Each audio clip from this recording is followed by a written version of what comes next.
This is the Mobile Tech Podcast, brought to you by worldpodcasts.com. Now here's your host, Tech Girl, Miriam Joie.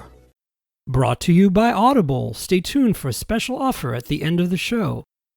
Hi, and welcome to the Mobile Tech Podcast. I'm your host, Miriam Joie, and today is Friday, July 31st, 2020, and my guest is no other than David Ruddock of Android Police. Hi, David. How are you? Hello, I'm good. Thank you for having me. Just got back from a lovely time at the DMV. Oh, wonderful. So you're really ready for some ranting. That's going to be wonderful. Yeah. Well, we got a bunch of good stuff here. Let's start with the most obvious thing I think that my audience wants to know about, because I teased them for literally, I think, 4 podcasts in a row now about the Nord. So I know you don't have one, but you're the EIC of a major publication. I'm sure you spend a lot of time on Slack talking about it with your colleagues and reading other people's stuff. So I want to know what your just gut feeling take is on it. And then let's get into some details. I mean, if I had to describe it in a word, it seems like a home run. I think OnePlus really, they seem to have, the only criticism I really see are the standard OnePlus criticisms. Camera could be better. You know, there may be some bugs in the software, but other than that, everybody says this is 90% of the flagship experience for 50% of the cost. And that is going straight back to OnePlus's roots. And that's what everybody always wanted from them. That's what people have been asking for them to do for like 3 years now, is to go back to that formula. And I think the kind of the insight, you know, we've all had about it is that OnePlus's old formula, which was taking the very top of the parts bin and then shoving it into a phone that cut corners elsewhere, doesn't really work in 2020 anymore. The top-end parts have become too expensive. And so what they did is they took what are now the upper mid-tier parts, but those parts are so good now that they're far closer to the flagship experience than if you tried to do that 5 years ago. It wouldn't have been possible 5 years ago with those kinds of parts.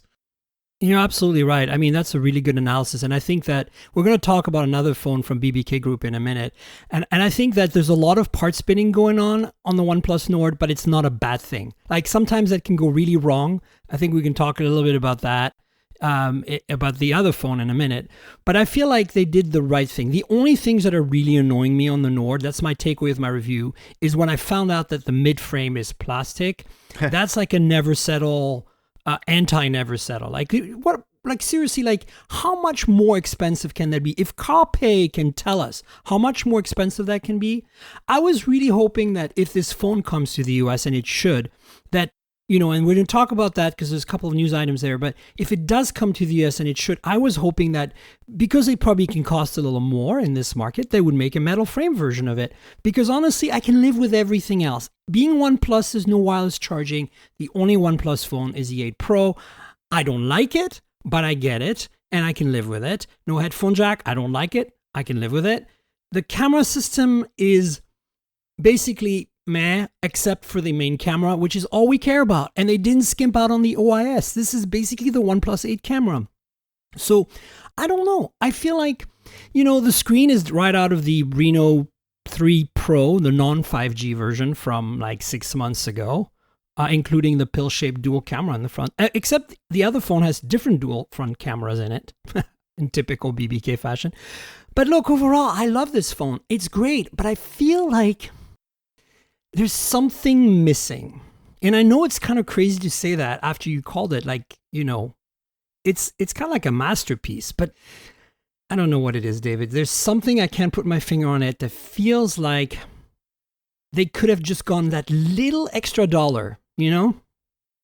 Yeah, I think that, you know, the market they're obviously targeting, they're targeting India first and foremost. And it's just such a different place in terms of what the customers want and, you know, how obsessed they are with specs.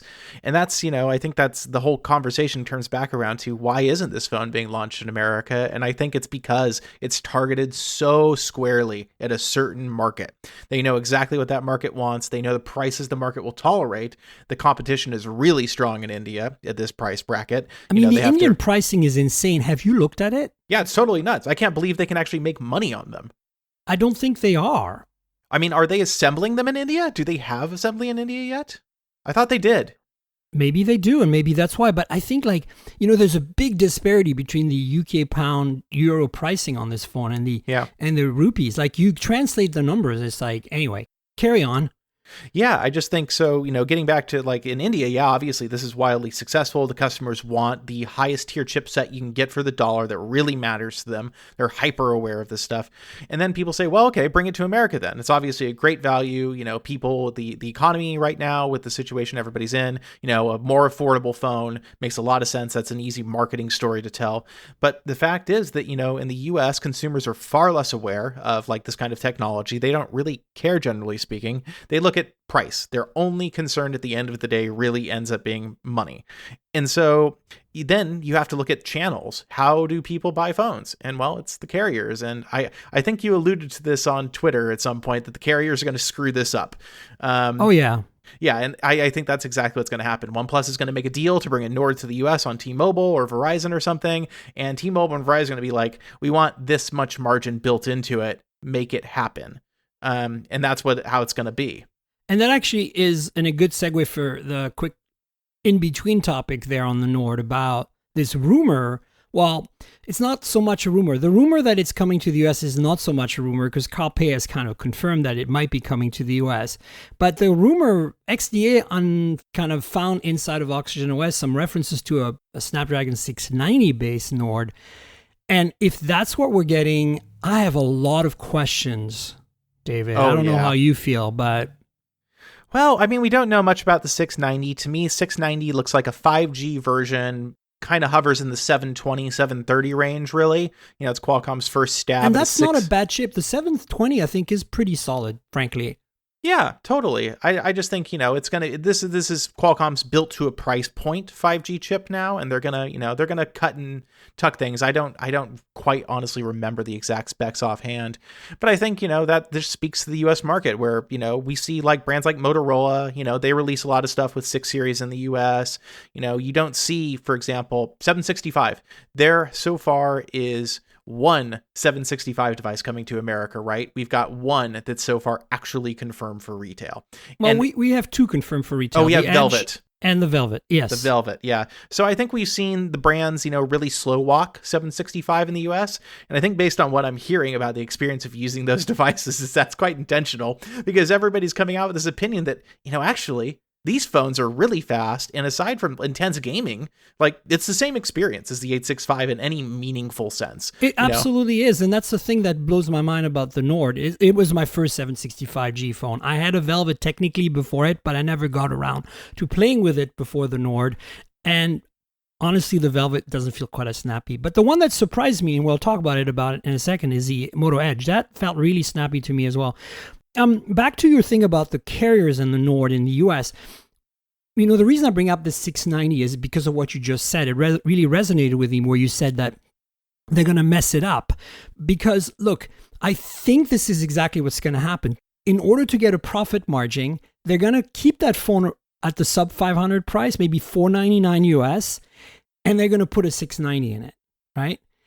And then, Carl, where's the never settle here? Like, come on, like I can understand you saying we wanted a flagship level experience, so we dropped down from 865, which we all know is overpriced as hell. Yeah.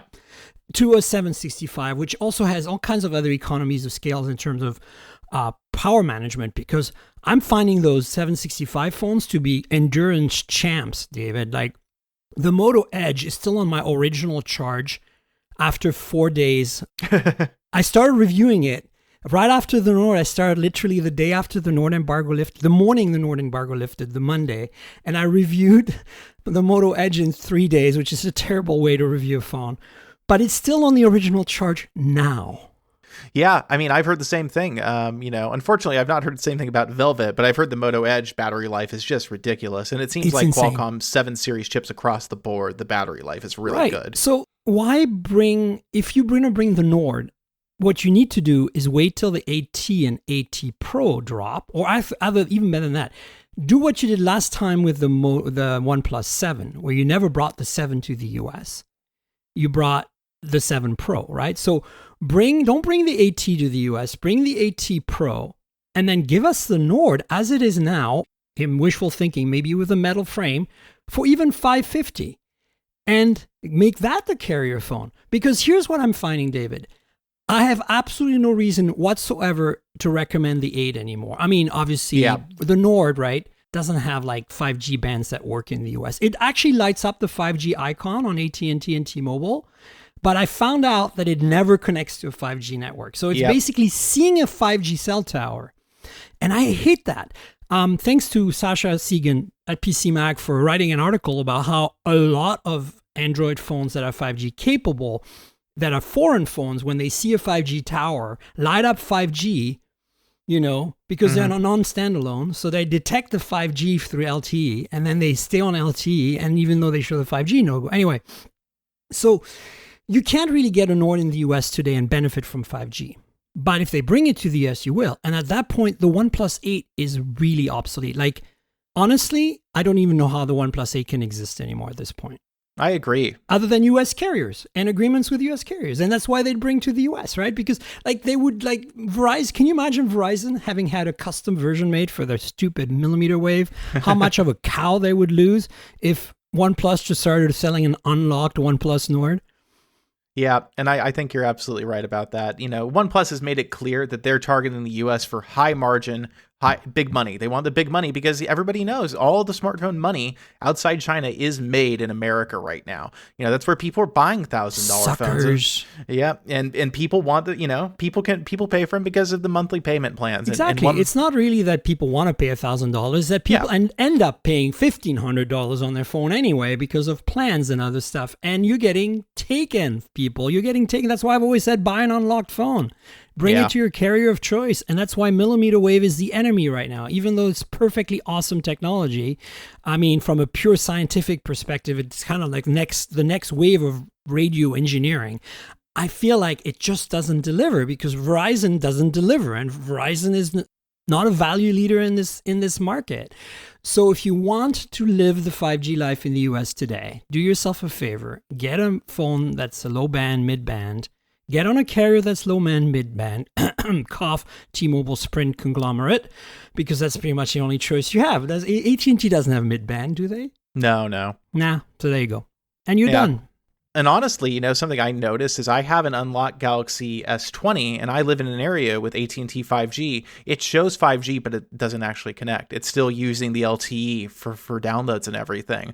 So I think even Samsung is in the doghouse with AT&T on the unlock side. AT&T, I could go on a long rant about what's wrong with their 5G. But it's so bad. Suffice it to say, do not expect to bring an unlocked phone onto AT&T's 5G network for at least another year. I think it'll take longer than that, honestly. That is 100% my experience. I mean, not only does it do what you described, the whole freaking lighting up the logo and not doing anything, but more importantly, I have found that you need a SIM provision. It's like T-Mobile. You take any SIM that's postpaid from T-Mobile that's on a relatively 5-year or younger plan, you get 5G. I mean, doesn't always work, but you get it. On AT&T, you need to jump to a plan that supports 5G, and I think they're changing that on August 7th. But the reality is what are you doing here? Shouldn't it just work? You know what I'm saying? That's AT&T. They want to go back to the old days where you got to buy your phone from your carrier or else it's not going to work right. And I think that is really kind of the insidious little scheme they're running here. Yeah, well, the whole VoLTE stuff that Ryan and you guys wrote about is, I don't want to get into that because, oh man, I could go on forever. But I mean, that's part of it, right? That's another way of locking us in. And don't let that happen. The reality is that even foreign phones I'm using on both T-Mobile and AT&T right now are generally lighting up on VoLTE, and so you should be okay. Just be ready for that, because especially on T-Mobile, it's going to happen very quick. So for me, the Nord, to summarize, I love the display and the 90 hertz. The cameras, I think, are good enough. Thankfully, they put OIS on the main sensor, and the main sensor is a very tried and true IMX586 that everybody knows how to do a good job with. And it pays off. Honestly, I think the main camera on the Nord blows away things like the Moto Edge, the Velvet. It's the only camera on that phone that's any good, but, I mean, we all feel the same way about the 2 megapixel macros. We're all done with them, right? That thing is garbage. Yeah, they're all pretty terrible. I mean, like that's the one thing that we're going to talk about the Edge in a second. The one thing the Edge does well is it uses ultra wide for macro with autofocus, and it actually does a good job, like the OnePlus 8 Pro does, and like the 7T did, and the 7 Pro, and all these other 7 series that OnePlus phones did. Performance is really incredibly good on the Nord. If you put them side by side in slow motion with a video camera next to an 8 or an 8 Plus, you'll notice a little bit of stutter and lag in the scrolling in some areas with the Nord, but visually with your eyes, you're not going to see it. It just smooth as silk. Stock Android's pretty great. The value, of course, depending on what market you're in. But the things that I didn't like, as I said, the plastic mid-frame, I think that OnePlus can't make a phone like that anymore. And Oppo is really pissing me off with all these $500 phones with plastic backs and plastic frames. What is this, 2015? Are we back? Like, it took a little while there. Even the Moto G for a while with metal and glass, and now it's back to being full plastic. And, oh man, like, come on, don't skimp on us like that. That sucks. No wireless charging, we've talked about. I think OnePlus needs to go to wireless charging universally. I think actually the Chinese makers, if they want to be any success in North America, really need to get wireless charging going. Because with iPhone SE having wireless charging at $399, there's an entire generation of people that are going to be expecting that very soon, right? Yeah, absolutely. I think that's going to have to be a given. Manufacturers are holding it up as a way to push people to the more expensive SKUs right now, but I think that's going to have to stop. And then the no headphone jack is par for the course nowadays. So whatever, I'm going to bitch about it because I'm going to bitch about it. But I feel like at that price point, it would make sense to have one. Oppo still has them, so that's kind of cool. But look, I think that ultimately, the Nord is a slam dunk in many ways, and it's a bummer we can't get it here. And if they bring it here with a 690, David, I'm going to lose my freaking mind. I swear. Yeah, I think they really tempered expectations with that interview with Carl Pei and saying a Nord will come to the United States. And that was, to me, was just like, all right, I'm much less interested now. I mean, we know the Nord is going to be a series, right? Yeah, exactly. Maybe they'll make a Nord Lite, but what does that mean about OnePlus then, right? Like, that's the thing I don't understand, David. It's like, the Nord as it is today still hits all these pluses I just talked about, and that makes it what it is. But if you start, like, I'm not saying the Snapdragon 690 is going to be a bad chip. As you said, I think it's going to be fine, but not for a OnePlus phone. Like, the iPhone SE has Apple's best chip in it and costs $399, guys.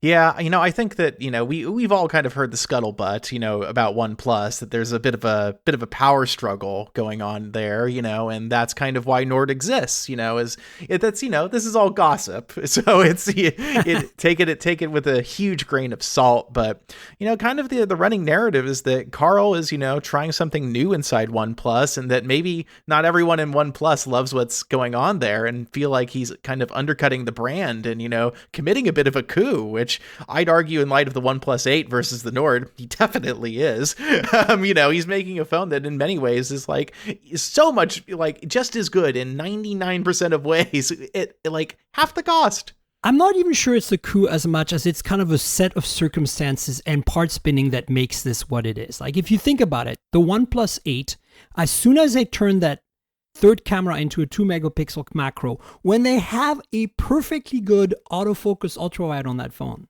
right? Yeah. They have it. They chose not to use it for macro in software. The hardware is identical to the 7T. So at that point, you're like, okay, so that was a bad decision. I really think, in my review, I wrote this on Geekspin, I think the 8 should have had that third camera, should have been that weird thermal sensing infrared camera from the 8 Pro, right? It would have been fine. And then you drop the tele, fine, because you're saving money, and you keep the ultra wide as a macro camera. Then you could actually say the OnePlus 8, you could actually say, look, the OnePlus 8 is a better phone than the Nord. But right now, the only thing that makes the OnePlus 8 a better phone is the processor, and you won't feel that in their day to day. If you're a gamer, you might. And then, of course, at the time, that made sense. But at the time is 3 months ago. Now is now. And the Nord is everything the OnePlus 8 is or was. But, for a lot less with a 765G. And I think the carriers in the US, our perspective is going to be different than in Europe, where the 8 is probably, I don't know how they position it there. But here, it's available from carriers. For some people, it's really significant to have that option. Yeah, right? definitely. Yeah. So, all right, so let's move on. We've talked about the 690 madness, but I want to talk about a phone that we both have for a change, the Oppo Reno 4 Pro, non-5G, because there's a 4 Pro 5G that's came out like in June. This is the 4G version for India. You have one, I have one. What's your takeaway on that one? So I think that this phone is, like you said, it's Oppo part spinning. It's part spinning to the max. Yeah, and I think that overall, I use it, and the problem I have with every single Oppo phone, and it drives me nuts, I just can't get past ColorOS. Every time there are these little decisions, and sometimes they make these things like you can't swipe away a notification both directions. You have to pick a direction. Actually, they give you a choice of directions, yes, David. They do, but I don't want it. I want my notifications to work like they've worked on every Android phone for 11 years. Right. Just make it work the normal way. And it's so hard to get past that with them because you do see, Oppo, to me, like they are, I would say, the foremost, aside from Apple, the foremost smartphone engineers out there right now. Yeah. They are doing things with technology where they're really trying to like innovate on, they're doing basic R&D, that I think a lot of companies like Samsung even tend to struggle with. Oppo really throws a lot of money at that. And so you see that in terms of their parts bin selection, because Oppo has a million things to choose from. And that's why they can build a phone like this. And at the same time, when you look at a phone like this, and like we were discussing before the show, and you look at how much it costs, you're like, why did you build it like this? Yeah. So let's go over that real quick. So the phone the embargo was released this morning, like India time, and the price was released at the same time. We both had the phone for a couple of weeks without knowing the price. $470. What is that in Indian rupees? 34,990. So it's a lot more than the OnePlus Nord there. Then give you an idea, the top SKU of the OnePlus Nord is like 39, and anyway, in the absolute, that's fine. And then you start looking at the specs and you go like, okay, so this has a Snapdragon 720G. All right. Talking of part spinning, it has the OnePlus 8 screen with 90 hertz. That's a nice screen. That screen is probably the best thing of this entire phone right now, I think. Definitely. Right? And then you look around the back, and cosmetically, I think it looks really interesting. It kind of like they took the iPhone camera pod thing, but like elongated it, so it's got like a little rectangle with little round individual lenses in there. It's quad camera, of course, put that in quotes because there's only one useful camera in there. Maybe the ultra wide is useful, but it's not that good. And then you've got a 4,000 milliamp hour battery. And here's the thing that I don't understand, David. This phone's more expensive than the Nord, and it's made of plastic. Like the only thing that's glass in it is the front, the display, and then the frame is plastic, the back is plastic. It looks really nice, but how does this work? Maybe somebody that's listening to the show from India can fill me in as to why you would want to buy this Oppo over a Nord there. So, and this is my opinion as an outsider looking in, because obviously I don't have an intimate understanding of the market. I do know Oppo has really tried to position itself as a premium lifestyle brand. Right. They want to be seen as this, high fashion object, and they've really pushed that for years. And I think that that's out of step with what their sub-brand Realme is doing, which is saying, forget about all that. We're just going straight on price. Look at the chip, look at the price, look at the chip, look at the price. And that's kind of their whole thing. Whereas Oppo is much more, lives in this kind of place where I feel like, they make so much money that they feel like they can do this. They feel like they can still experiment with this idea of becoming a luxury lifestyle first brand. They get all these crazy licensing deals for China, like the Gundam phone. I mean, it's so cool. Like, totally. But you're like, oh, how much does this cost you guys? Like, it's a lot. The answer is a lot. These things aren't cheap. So I think Oppo considers some of its phones kind of a playground, and they really like the idea of them being coveted and special. But I think when I picked up the phone, I'm like, and then I saw the price today, I'm like, really? Like, it's just not worth it. To me, if this was $300 translated from rupees, or even $350, I'd be like, I can see that. The screen is really nice. This is a nicer screen than the Nord because it's the 8 screen. I mean, you're very close. If you like flat screens, you like the Nord better. If you like slightly rounded, cornered screen, you like the 8 better. But so the Oppo Reno 4 Pro, screen's good, battery life's fine, camera the problem with the cameras I have is that it doesn't have OIS on the main lens. And, again, the Nord has OIS at that price.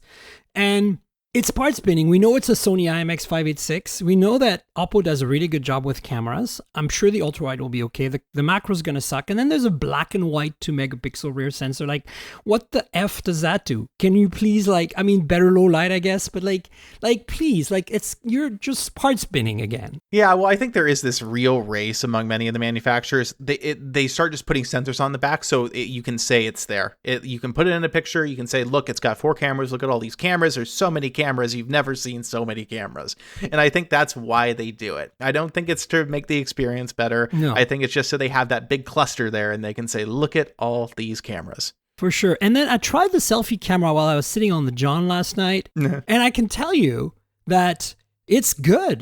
This selfie camera is freaking pretty great. And that's the thing about Oppo phones. The imaging performance has been pretty damn solid for a really long time now. I think at least a couple of years. I feel like since, maybe it's been less than that. Since the original Reno, whatever that was, the 10X, right? That's when they turned the corner for me. That's when I was like, oh, Oppo knows how to make cameras now. BBK knows how to make cameras. Watch out. OnePlus is going to make good cameras soon. And sure enough. And Vivo's doing a pretty good job too. I've got by the way, good news. I've got the X50 Pro gimbal phone on the way. Oh yeah, so Ryan has been playing with that too, and the gimbal is neat. I'm not gonna lie, it's super interesting what it can do. That said, the area we always talk about photos on phones, but when it comes to video, man, do all Android OEMs have a long way to go before they catch up to Apple. It's just not even close. I have to say, though, that the Nord is doing a good job. And I watched Ben Sin's review of the Oppo Reno 4 Pro just last night as the embargo lifted. And he showed some video samples day and night. And the stabilization and the quality of the video is actually really impressive. So I think that they're trying really hard. And, I don't want to dismiss the Oppo Reno 4 Pro for being overly priced and plasticky. Those are bad things. But I feel like overall, you're right. I think they're trying to hit that lifestyle premium vibe. And it's coming across. That phone feels really nice. And the specs are okay. I think the 720G is fine. I just feel that it's a little of a lackluster chip for that money. Yeah. Also, why have a 5G and a non-5G version all the time? That just seems weird to me. I understand it's price sensitivity in India where 5G networks are not prevalent, but 5G networks are really not prevalent in the US either if you think about it, right? So I think that it's weird to me that they would go through all the effort in engineering and making separate phones rather than the same hardware with maybe a slightly different chip in there.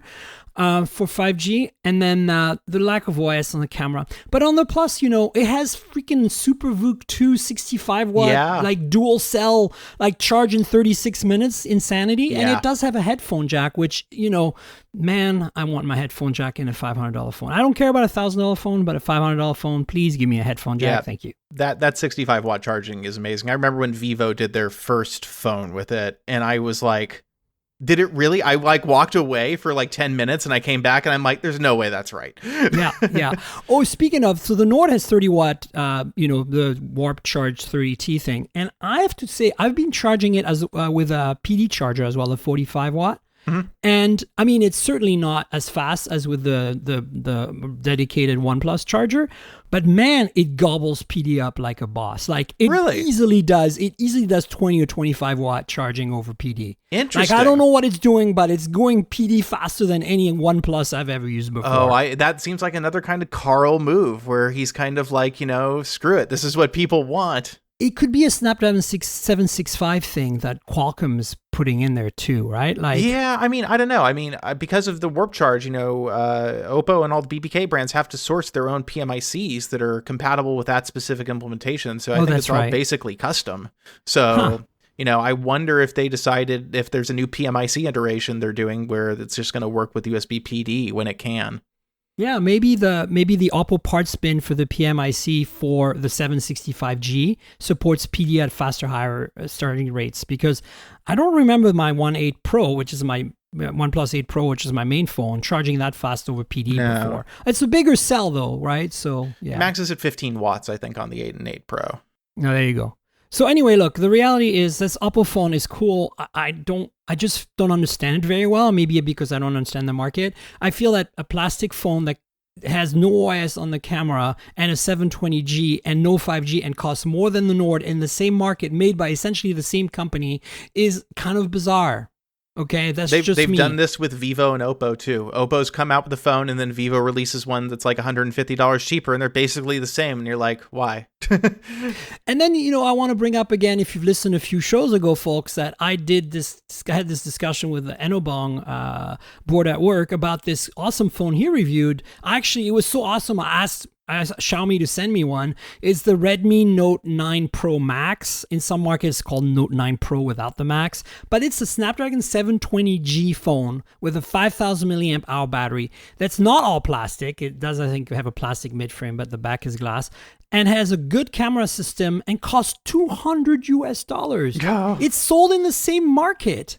It has a headphone jack, all the same things. And you're like, why not buy that if you're in India? Like, really, I don't get it unless you want the Oppo cachet. I have to say the Oppo phone is sexier looking than the and the display on the Oppo is the OnePlus 8 display, whereas that $200 phone has an IPS panel with a side-mounted fingerprint sensor. But really, at $200, you're not going to complain at that point. No. And you know what else, David? No NFC on the Oppo. Yep, that to me is baffling. Makes no sense. And they have I have the previous iteration from India, the Oppo Reno 3 Pro with the P95 Helio chip, and that also doesn't have NFC. And guess what? That Redmi phone at $200, guess what it has? NFC and Apple Pay. Google Pay, sorry. Well, anyway, let's talk about a phone that you can buy for almost the same price as the Oppo Reno 4 Pro in India, but you can buy it in the US right now, the Moto Edge. This phone better stay $500. I believe I sent an email. Well, if you read my review, the last sentence in my review is the email I sent to Derek last night. Derek is a lovely person at Moto.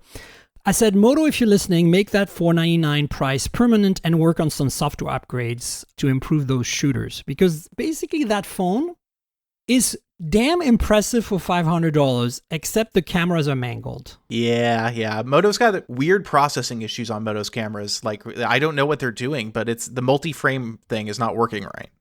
But here's the thing, David. I reviewed the Edge Plus as well.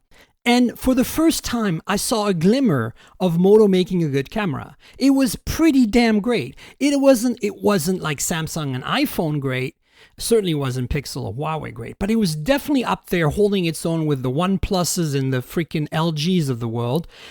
And then we get the Edge, which is right now half the price, but they completely messed up the cameras. Like, everything else is great. It's the same display, 765G, highly optimized software. You get a headphone jack. The battery life is insane. As I said, I'm still on like my single original charge after 4 days. And I've used it every day. I've turned it off at night. That's it. Took all my photos with my review with it. It's still going. I don't know. Maybe I'll never have to charge that phone ever at this point. I have no idea. But the point is, it's like the camera's 64 megapixel Samsung sensor, and they removed OIS from that. And they have a telephoto, which they dropped from 3x to 2x, David, but they removed the OIS on the telephoto. So it's like, okay, here's a question for you. You tell me what you think. You have a 64 megapixel sensor, assuming it's well sorted and you do a good job with it. It has no OIS, but then you add a 2x telephoto. Is the 2x telephoto actually useful at that point? I think so. And I think we see that still.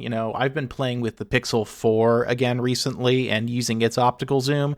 And granted, Google is the ultimate Pixel. Yeah, Google's the ultimate example of how to do this right. But at the same time, like, I think Apple works pretty well with the optical too. I think the optical lends you advantages. Yeah, but they don't start with a 64 megapixel sensor where you can crop the crap out of it. Yeah, that's what I'm saying. Like, if you have a 12 megapixel sensor, having any telephoto is a good thing. If you have a 48 or 64 megapixel sensor, I think you need at least a 3x telephoto, because 2x on a cropped sensor, even in low light, is fine. Yeah, I think it's fine. I think you still do the detail resolution is not going to be as sharp. You're still going to have a little bit of that. And I think for me, somebody who does like cameras a little bit, I'm like, no, I want the optical solution. I will always ask for the optical solution. But here's a scary part. I've actually compared this. I've 2x'd the 64 megapixel on the Edge by covering up the telephoto sensor so it switches. And I compared that to the output of the 8 megapixel telephoto at 2x, and it's better with the Samsung 64 megapixel sensor. No, not because of technical, like it shouldn't be, but the 8 megapixel telephoto is so soft with no OIS, especially with no OIS. Look, that phone has serious software issues with the camera. Like, the more I'm using it, because it's like, again, I only reviewed it for 3 days, and my review actually doesn't reflect 100%. It's worse than I thought. Like, every time I use it more, I'm like, really, Moto, what is this, like prototype beta software? Because it feels like, you saw some of the reviews, people are literally seeing smudges in photos where there was nothing moving. And you're like, how does that even happen? And then, I took a ultra wide photo in low light. It has, by the way, it has no night mode on the ultra wide. Like, what? And then I took it, and it was literally paintbrushes. Like, on the screen, it looked okay. I brought it on my Mac, and I was like, this is just, there's nothing here. It's smudges. I cannot use this photo. Yeah, Ryan had some similar things. And honestly, they're on the Edge Plus too, even. There were some similar problems with processing, with ghosting images. So clearly Moto is trying some new stuff. I bet they're baking this in-house, and I think that's what it is. I think Lenovo's trying to get their own camera algorithm spun up, and I think they're going to probably rely less on Qualcomm's ready-built solutions, which honestly are not very good. And I think probably we're encountering some of the first hiccups as they go through this. I mean, my takeaway is, at $500, this phone is a slam dunk other than the camera. Like, everything else about it. The design is super high-end, metal and glass, beautifully made. You know, the displays are like or don't like. The edges are way too insane, but I don't have any weird issues with the finger detection, like bad, weird ghost fingers or whatever. So that's working. It's not my thing. I'd rather have like a regular flatter or slightly less waterfall display, but I can get the appeal. It looks super sexy. The phone is really narrow because of it. It has a headphone jack. It has micro SD, which the Ed Plus doesn't have. But really, how did they, like, if their idea of downgrading the camera, I would have much rather them see go from 108 megapixel to 48 Sony IMX586 with OIS, like the Nord did, and just leave it at that, and then remove the telephoto and just give us the rest like you did, already. Because that 64 megapixel Samsung sensor, I have yet to see a good implementation of it. I feel that sensor is just not as good as Sony's. And then on top of that, you get Moto's garbage software version of the camera stuff. So, yeah. If they bring that phone back up to $700, there's absolutely no way I can recommend it. No. Like, not even close. That buys you a OnePlus 8 with OIS on the camera, okay? And a Snapdragon 865. Like, forget it, right? Wouldn't you agree? Yeah, absolutely. No, $700 is dead on arrival for that phone. Like, I'm glad they realized that and dropped the price, but if they bring the price back up, that phone's done. Like, forget it. It's off of my list completely. So, For sure. Yeah, right? Okay. Well, anyway, let's move on to some news. So I just want to quickly say my Edge and Nord reviews are up. I'll link in the show notes below. And I don't have much of anything up for the Oppo, but I'll try to get an unboxing video because I recorded it, but I never edited it. So let me try to put that up sometime in the next few days. Let's talk about Pixel a little bit. There are lots of rumors and leaks. I guess this phone is supposedly coming out on August 3rd now. Looks like Google kind of leaked that one, didn't they? Yeah, they sure did. Their little teaser. Was that intentional, you think? Oh, yeah, absolutely. Yeah, because I thought at first it looked like it was caught like on some kind of like the Lorem Ipsum thing looked like it was a mistake, but maybe you may be right. Maybe it was intentional. Yeah. So I think, we know at this point it's August 3rd. And we know basically everything about the phone. Like, there's not much mystery remaining. I mean, I hope the pricing is right. That's my biggest fear right now. It's like when I look at somebody just actually emailed me the other day, a friend of mine that I work with at Burning Man said, "Hey, Miriam, you're a phone expert. I have $400 to spend. I want to buy an unlocked phone. I'm on a Samsung phone right now, but I always buy my phones unlocked, usually last year's model." And, she didn't say what carrier she was with, but she said, "I need a less than $400 unlocked phone. What do you recommend?" And of course, the Pixel 3a came to mind because it's exactly $399. But then I was like, I told her, hold off a couple of weeks if you can because there's a Pixel 4a coming. But if the Pixel 4a is less than the 3a right now, That would be pretty amazing. Like, I don't know what they're going to price this as. I want them to price it like in my ideal world, in the Miriam universe, the pink universe of Miriam, I would price it $299. It'd be crazy. But maybe $350. I don't know. I feel like they need to do something about the price. $399 for a 3A is way too much. I mean, it's been on sale a lot, but that's the regular price. Yeah. Yeah. And I think, based on what we know, $350, it looks like, that's we have the billboard that was leaked months and months ago, the billboard mock-up, I should say, that showed $350 is the price. And then we also learned that, Google was planning to get rid of the 64 gigabyte SKU. They weren't going to do that anymore. Then they got rid of the XL model. But then it sounds like it's kind of coming back. And then let's talk about that in a second. But did the specs leak out at all on the memory on this? Is it 4 gigs or more? So I believe it's been leaked a number of times that this will be a 6 gigabyte phone. Oh, good. Because I mean, that if anybody's still running last year's 3XL or something. Yeah, this is going to be a pretty great upgrade, I think. That was a hard lesson learned for Google, saying 4 gigabytes is enough. Some very big Bill Gates energy there they had. 640K is all you need. I think that look, I love the design of the phone. I like the colors. I don't know what's going to happen with that. The purple was so nice on 3A. But the thing is, for me, it's the screen. It looks so modern, like the leaks we've seen. Like, I feel like, it's got that iPhone 11 vibe, like that kind of chunky bezels, but the equal all the way around, which I really like. I like that look.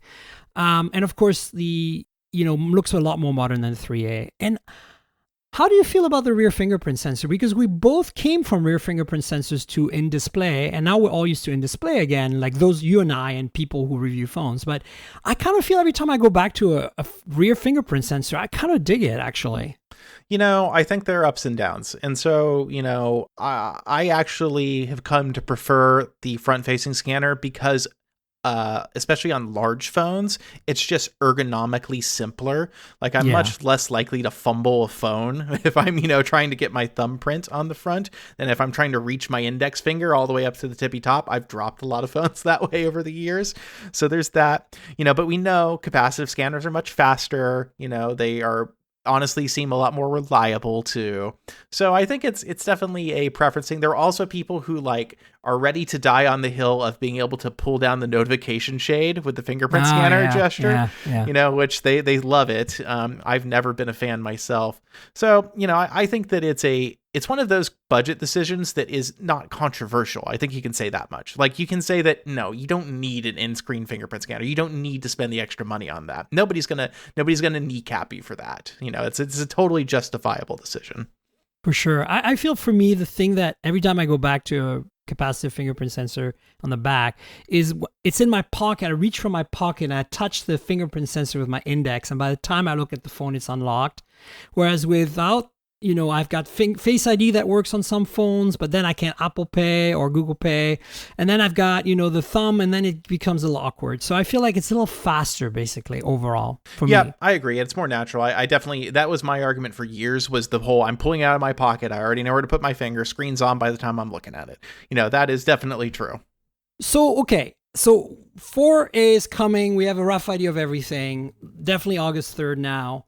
What is your take on this 4A 5G? What does that mean for the Pixel 5? Is this the Pixel 5, or is it literally a 4A with a bigger screen, a bigger battery, and 5G and a Snapdragon 765G or 690 for all we know? What do you think is going on here? So I think we know it's going to be a 765. That's been pretty well cemented at this point. I think if that's not true, I would be very surprised. Also, Google never picks the bleeding edge chips. It never wants something brand new. They want something that's a little tried and tested.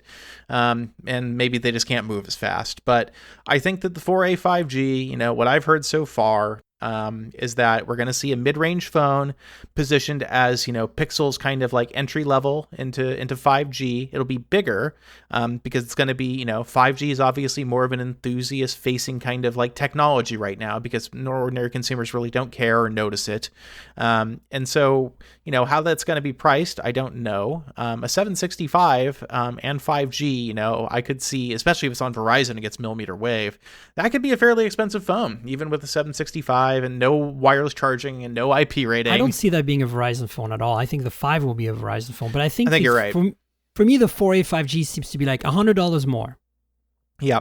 I think that's, like, at $450, even at $500, that phone would be pretty freaking dope, in my opinion. I think so too. And based on what we've heard so far, if it all holds true, if we get 765G, if we get low mid-band 5G, if we get a decent OLED screen, if we get the telephoto camera back, which that's supposed to be rumored, right? Yeah, exactly. If we get all of that, it's hard for me to see how Google could mess that up and have people come down on that as a bad phone.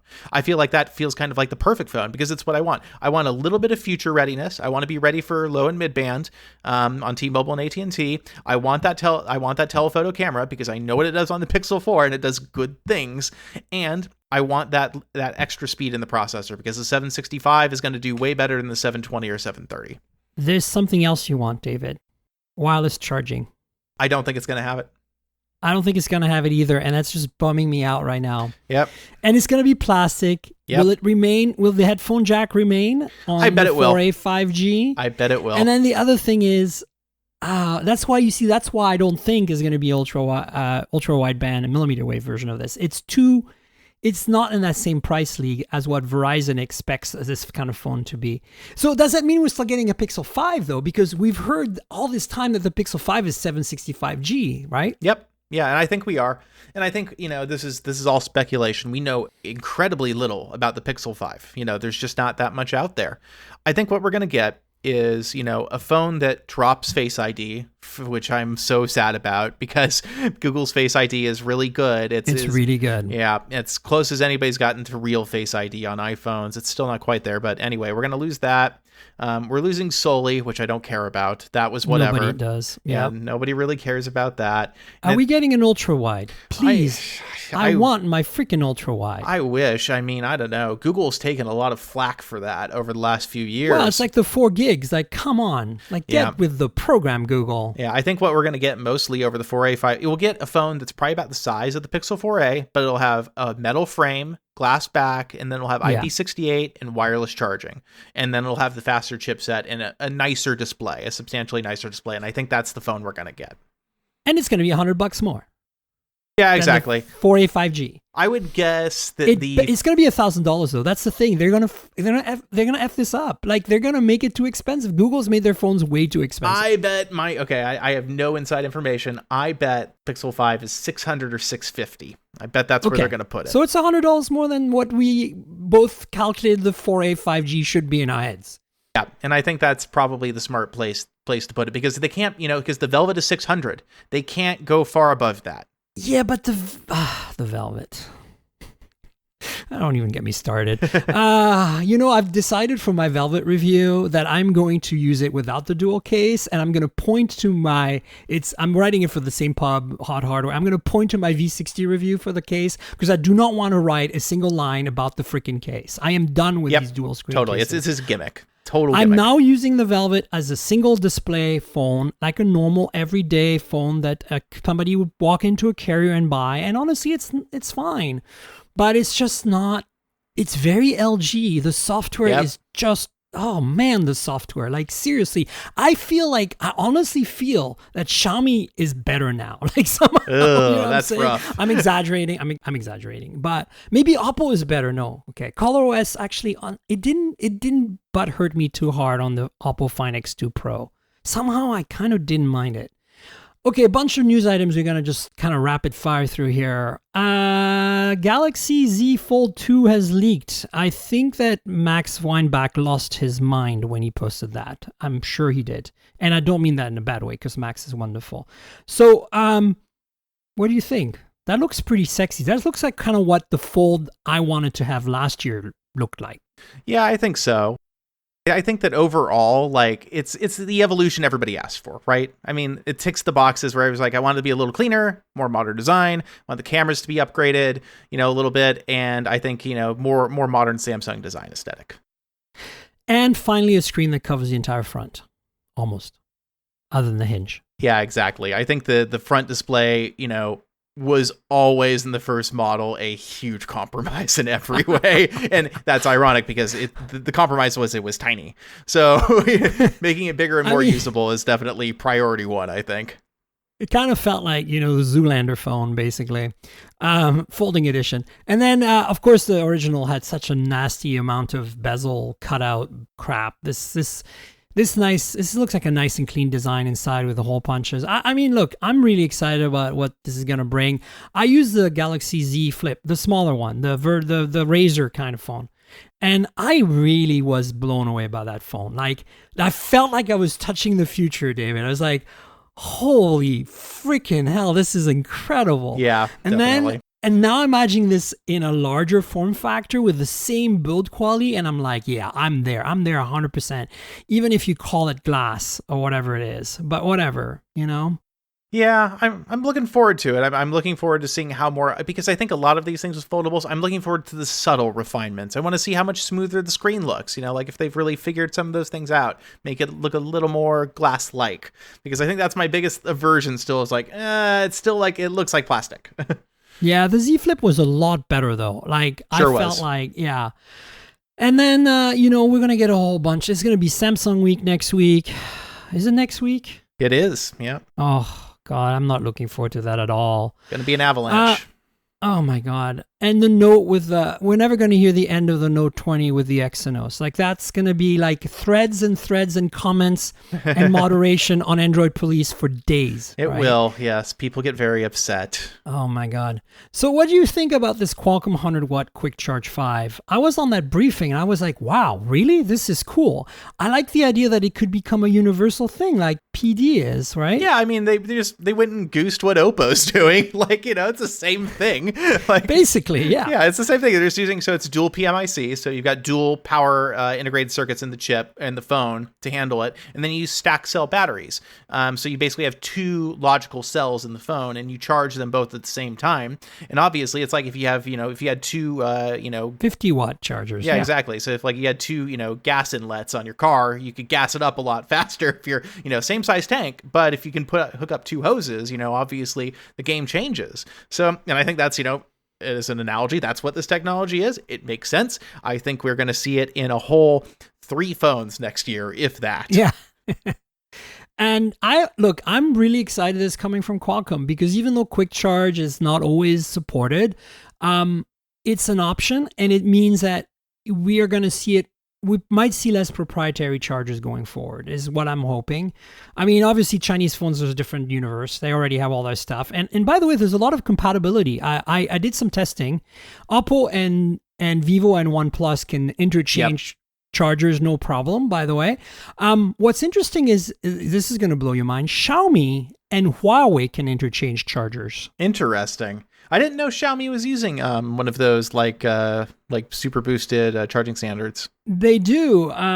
What phone is it? The Mi 10. I have the Mi 10 non-Pro, and surprisingly, my Huawei charger charges it fast, and vice versa. So I'm like, huh. I wonder if they licensed it from Huawei.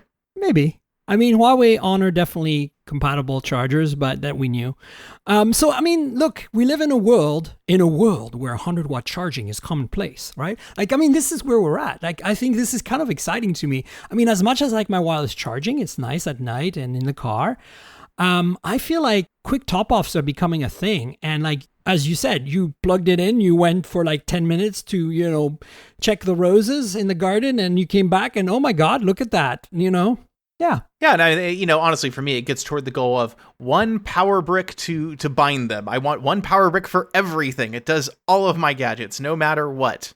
Yeah, and that's kind of where I've been with PD, but I'm hoping laptops adopt Quick Charge as well, or become dual compatible with like PD 65 and Quick Charge 100 or whatever. It'd be really nice to have that on a laptop. Yeah, absolutely.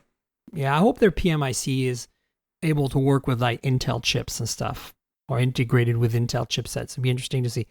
Another bit of interesting news, we talked about what other 765G phones are available in the US or soon to be.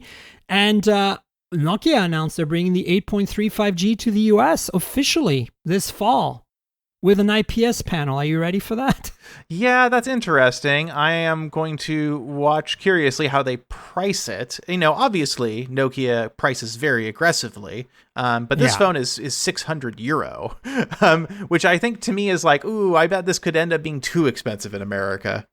Well, they're going to have to price it. I mean, right now, the writing's on the wall. 600 seems to be the sweet spot, like with the Velvet. And, the Edge is a little cheaper, but normally a little more. And we know how that's going to go because they better keep it down. And then whatever the Nord brings to the US, if it still plays in the same league with the 765G, then I'm sure it'll be 500. And then who knows what else is going to happen. There's going to be other phones, like you said, the Pixel 4a 5G and maybe the Pixel 5. It'll be really interesting to see. I mean, I'm really happy we have the potential here. We're sitting at the cusp of potentially a $500 to $600 mid-range category for the US. Yeah, and I think, I don't know if you've talked with Avi Greengart recently. He did a post about this, like how the economy just kind of going in the toilet is going to really open up. Well, yeah. This area in phones where the U.S. to date, it's been in no man's land. Phones haven't been $600 since like 2012. Like, it's been a good long time. So I think, there's definitely some credibility there in terms of there's been consumers saying, I can't afford a $1,200 phone over 24 months. It doesn't matter if it's over 24 months. People are going to be much more cost conscious. So I think there's going to be a space for these phones. And I think that it's, the timing is serendipitous in that, the 765 is the chip to make it happen and make consumers go, this is just as good as any high-end phone I would buy in any appreciable sense. And also, the market pressure's there, push people down. And I think right now the only thing we need to get is the carriers on board, really, because ultimately, the pandemic is really proving that people are suffering economically and people want to pay less for their phones. And whether they get them through a carrier or buy them on lock, they still want a lower monthly payment. They want a lower payment on their credit card if they pay for it up front, or on their payment plan through the carrier if they pay to it through carrier. So, I'm kind of sick and tired of people saying, "Oh, but Miriam, that's never going to happen with that price tier in the US because the carriers are going to continue, peddling the 865 phones for, BOGO and all that other stuff." But I feel like you're right. This is needed, and hopefully we get it because we need it. We need it bad. I think what we're going to see here is, carriers are all struggling to move handsets right now. They all know this, and there's no sign that's going to relent in a big way before next year. We all know why. So, that's, just related to the fact that retail's, in a real hard up place right now. Consumers are being, much more careful with their money. But these carriers have to start getting people transitioning to 5G. They have to get them signed up for new plans to, commit them to, more months of service, which is where the carriers make their money. And if carriers decide, well, we can't sell them $1,000 phone, that's not their real concern at the end of the day. The phones are gravy. The phones are just, like, hey, if we can make some more money on top, that's awesome. Yeah. At the end of the day, they're selling service. If you're paying $100 a month or $150 a month to AT&T for 2 lines or something, you know how much money that is over the course of 2 years? It's a lot more money than that. You're talking about $3,600 or more. And that's what AT&T's after. That's what they're all after. So I think if they realize, well, if the consumers decide they want cheaper phones, the carriers will bring them. They're not stupid. Yeah, I hope so. I hope they come along, and I hope Qualcomm doesn't, get too pissy about the incredible profit margins they have on the 865, I'm sure. Yeah. Or do they? I think that Qualcomm, one of the things I did a big piece about millimeter wave a couple of months back, and one of the things that, was made clear to me is that Qualcomm, can't change its roadmap. Qualcomm can't decide to make a different chip, halfway through the year. That's not how any of this works. But Qualcomm can decide to cut prices. Qualcomm can say, okay, we look at the market and we see what's going on, and we're going to respond by putting, negative price pressure at the top end of the portfolio to make sure manufacturers keep coming in and they feel like they're getting better margins. So, Qualcomm absolutely has that power. And I think after this year of poor sales for 5G handsets, I think the hubris of offering, the premium 5G option is going to fade quickly. We can hope. I mean, I really want to see, 600 is fine, but I really want us to see something in the $400 to $500 price point. That's not sucky. That's why the Nord really got me excited. And that's why, in a way, the Edge got me excited until I played with the camera. But I think we're starting to see, I think, a change in the right direction in the industry. And that's making me pretty happy. And it's good for the consumer in the end, and that's what we want to see. Speaking of interesting bits of news, I was kind of surprised by this one. Huawei is apparently the number one smartphone maker in the world. How did that happen? Well, we know. I mean, no offense to them. Yeah, China. But I mean, like, seriously, like, I love me a Huawei phone. That P40 Pro Plus, man, is like, I don't know if you played with that camera. You need to do yourself that favor and play with that camera. It's better than everything else. Like, forget the Pixel now. Seriously, it's that good. They fixed a bunch of bugs from the P40 Pro, and then they added a second tele. That's a real 10x optical. It's unreal. Yeah, it seems like it's a great camera attached to a pretty useless phone, unfortunately. Well, I mean, yeah, but I'm just saying, you're a photography person, right? Like, that's why I'm saying, like, yeah, it's fascinating. Do yourself a favor as somebody who keeps tab of the technology improvements and get yourself a P40 Plus from Huawei PR. You won't regret it. It's really impressive. But so, number one, what's your analysis on this? Well, I think, we have a couple of things going on here. First off is that, retail in China has largely been reopened for a good amount of time now. So, you have consumers getting back in stores and they're buying things again. China, the carriers there are pushing 5G super hard. So you have, I think there are probably some good incentives going on. China is not a market where I have a lot of expertise, but I do understand Huawei has had an ascendant position in the market there for a few years now in terms of just dominance on top of dominance. And, they spend tremendously on marketing. It's now seen as very patriotic to buy a Huawei phone. In China, there's that effect going on there too. The iPhone is starting to fall out of vogue a little bit. Is there kind of the antagonism toward American products and companies grows a little bit in certain circles there. So I think you see a lot of that. I think you see the fact that Huawei has diversified its market position more and more. Honor is definitely, has put more and more SKUs out over the years. They're really, they're spitting out phones as fast as they can. So, and China's just so big. China's such a huge market. And then on top of that, you have the remaining sell-through of the Huawei phones in Europe and SE Asia that did have Google services and the Honor phones. So they're still pushing those. And I bet they're still building them too. I bet they're still making those phones because they still want to get the sales. So I think that, unfortunately, that it's not sustainable. Huawei will always be in the top 5 globally just because of China. But, I think this position is number one in the market is going to fall fast come Q3. Yeah, no, for sure. I think it's a temporary thing, but it doesn't mean that, it's not remarkable. And I think that, kudos to them for being number one finally I think this is the first time, isn't it? I think so. Yeah, definitely. Yeah. I think it's because they've always hovered around number 2, number 3, and that's not surprising. They are a massive company and they make some honestly great hardware.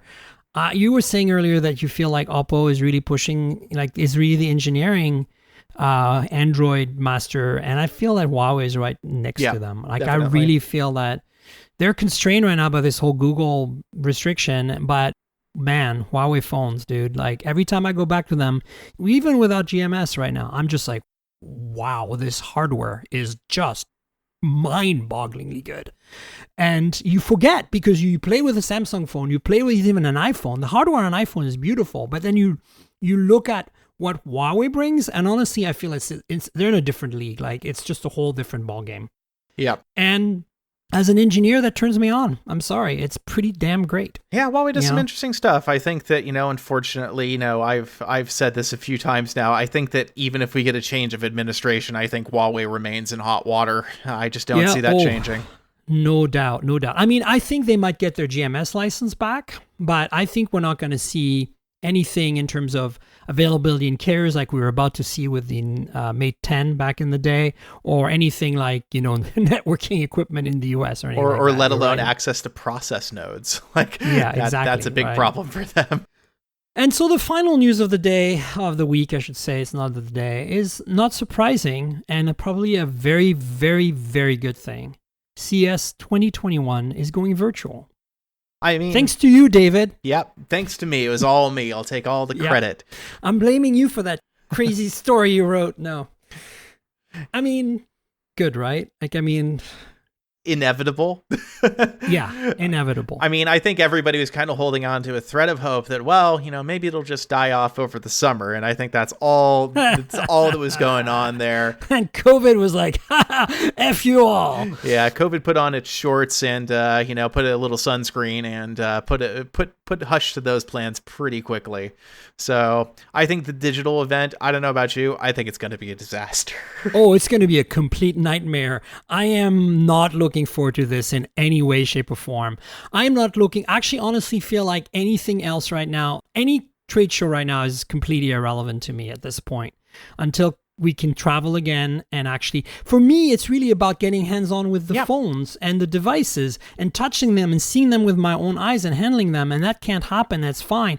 And I mean, look, the reality is, as much as this really sucks for all of us right now, we've been getting our phones, we're getting our review units, we're playing, we're testing, we're reviewing. Nothing's different. No. And honestly, yeah, we don't get hands-on videos anymore, but we get our reviews videos and we get our unboxings and stuff. And I don't see what the big deal is. Like, I hate to say that because I love the travel and I love the meeting in person with people, but this is going to be bad for the trade show industry.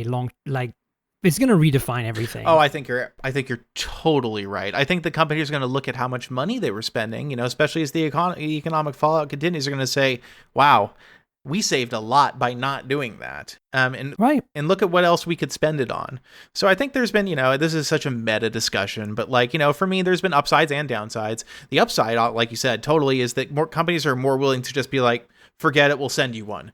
That's the best part of all of this so far. Mm-hmm. The worst part, unfortunately, is that a lot of companies were obviously not prepared to make the transition to digital only relations. And I've had some experiences, especially in the last couple of weeks, where I'm just like, oh boy, you guys, you were hard enough to deal with in person. Trying to do it over a video call is just like even worse. So, for us, the job has gotten simultaneously better, A, because I don't have to leave, but B, more annoying because a lot of these companies you can just tell, like, you're not set up for this. You panicked, you didn't plan well, and it sucks as a result for all of us. Yeah, for sure. But at the same time, we're just as busy. Like, I don't feel as busy than before. Like, that's the good news for our industry, right? So, and as you said, the boomers are really paying for those Volty articles, aren't they? Oh boy, I couldn't believe how many people got very scared of that. But they really loved it. I mean, AT&T kind of messed that up. So they did. They got what they deserved, right? Well, do you want to tell the folks on the show where they can find you on social and all that other good Android police stuff? Find me at your peril on Twitter, RDRV3. I have all kinds of spicy takes. You can find me occasionally posting on AndroidPolice.com sometimes. Mostly I'm just yelling at people and telling them what to do, though. Yeah, you're good at it. I mean, I have no complaints. You know where to find me, folks. I'm at Tanker on Twitter and Instagram. That's TNKGRL. Think of the comic book character, but drop the vowels. And yeah, Twitter is where you should discuss this podcast with me. And Instagram is where you should go to look at pretty pictures of the phones I'm reviewing and pretty pictures taken with the phones I'm reviewing. It's the same story as always. There's a YouTube channel called youtube.com/mobile tech podcast. That channel has some unboxings, a lot of them, and maybe some hands-ons and other content, some accessories and stuff. If you want to see some visuals that go along with this audio podcast, go check out the YouTube channel. Please like, subscribe, tell your friends, all that good notification bell and comment in the comments stuff that everybody knows about YouTube. The podcast lives at mobiletechpodcast.com. There's an RSS feed there for the baby boomers. And then there is Google Podcasts, Apple Podcasts, Pocket Casts, Spotify, and everything else for the rest of us. And then I'm saying that with tongue-in-cheek because I love RSS and I'm sad that it's not really being used as a podcasting anymore. Anyway, the other thing I want to point out is that there is a donate link. It helps right now with this economy, so consider donating to the show. It's in the show notes. It's a PayPal link. Please consider donating. Appreciate it. And I want to thank our sponsor, Audible. Audible has been helpful since day one. This show is almost 3 years old, and Audible has been with it since then. And I want to thank them because they have a special deal for you and for us in general. And that's a 30-day free trial with a free book at the end. And if you want to support the podcast, please consider joining Audible. The good thing about them is that if you like books like I do and you like reading, and maybe you can't read, but because maybe you're doing something like you're a delivery driver and you don't have access to reading physically books while you're driving because it's not very safe, you can, other than listening to podcasts, listen to some Audible books. And they have a really great selection. I really love the fact that a lot of their books are read by the authors. Feels really personal and immersive. And generally speaking, it's a fantastic platform. If you're a bookworm or not, even if you're not, check out Audible and please support the podcast in the process. The link is in the show notes below. It's audibletrial.com/mobiletech. That's audibletrial.com/mobiletech. Please consider supporting the show and supporting Audible. And I want to thank Audible, of course, for being with us forever. And thanks to them. So, David, thanks to you as well for being my guest. Thank you for having me. Yeah, pleasure as always. Some good rants in there. We'll have another show next week, folks, and stay tuned until then. Cheers, everybody. Wow, it's like the best outro I've done in a long time. I must be caffeinated enough. This has been the Mobile Tech Podcast with Tank Girl, proudly presented by worldpodcasts.com. You can visit us online at mobiletechpodcast.com.